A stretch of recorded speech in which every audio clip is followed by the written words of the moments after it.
Sveiki atvykę!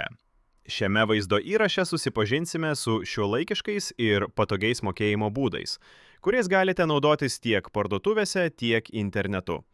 Šiandien jums ne visada reikia grynųjų ar net fizinės kortelės. Skaitmeniniai mokėjimo būdai leidžia mokėti saugiai, paprastai ir greitai. Išmokime jais naudotis užtikrintai.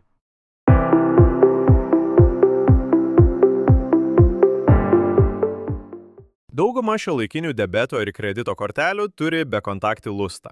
Tai reiškia, kad tiesiog priglaudę kortelę prie skaitytuvo galite atsiskaityti. Mažoms sumoms nereikia įvesti PIN kodo. Tai greita ir patogu kasdieniams pirkiniams.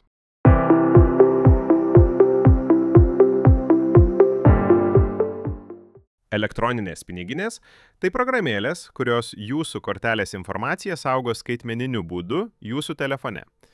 Mokėdami tiesiog priglaudžiate telefoną prie terminalo, tai saugu, efektyvu ir nereikia spausti mygtukų ar liesti skaitytuvo.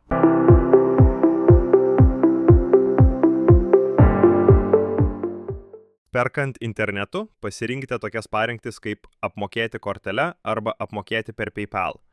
Visada įsitikinkite, kad svetainė yra saugi. Patikrinkite, ar jos adresas prasideda #TTPS ir ar naršyklėje yra spynos simbolis. Tai padeda apsaugoti jūsų asmeninius ir mokėjimo duomenis.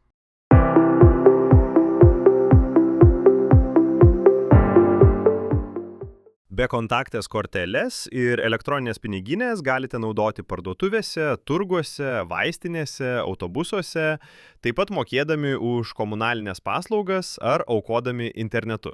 Šie būdai palengvina mokėjimus ir taupo jūsų laiką. O dabar kviečiame jūs į praktinę dalį, kur galėsite pritaikyti savo žinias, atlikdami praktinius pratimus ir dirbtiniu intelektu paremtas užduotis. Pradėkime.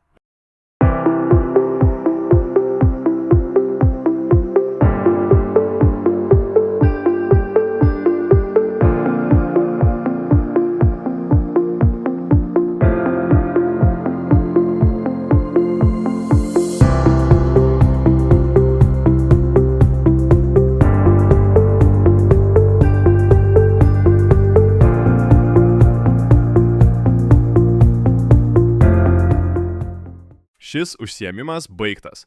Dėkojame už dalyvavimą. Sekite programą studijoje, kad įgautumėte daugiau skaitmeninio finansinio raštingumo įgūdžių. Sėkmingai baigę mokymo kursą gausite skaitmeninį ženklelį, pasiruošę naudotis skaitmeninėmis finansinėmis paslaugomis.